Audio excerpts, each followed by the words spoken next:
So I agree. Let's get a better quality rating too, and make sure that they're two-sided. So yes, we need to be as transparent as possible on who is lobbying, who they're lobbying for, who they're donating to, how much they're being paid. That should be public knowledge. It should be accessible. It is accessible, but when people do not follow the reporting requirements, and I was pleased to co-sponsor and vote for the Lobby Reform Act in 2016, when people are not following those laws, then that needs to be pursued. The current secretary talks about randomized audits all the time. I agree with those randomized audits. I think that builds public confidence. I think we should release the results of those audits to the public so that they know that the Office of the Secretary of State is monitoring these reports, that we are engaged in oversight, engaged in supervision, and the public should know that we're on the job. Where there are violations, those violators should pay the penalties according to law.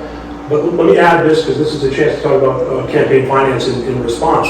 The only way under Citizens United, until there's a reversal of Citizens United, or until there's a constitutional amendment, the only way to combat dark money, huge corporate PAC money, wealthy people coming into the electoral space is public matching funds and public financing of elections. It's the only thing that gives an average American the opportunity to compete. It's the only thing. There's no other way to run any election really in these times without some sort of ability to pay for the messaging.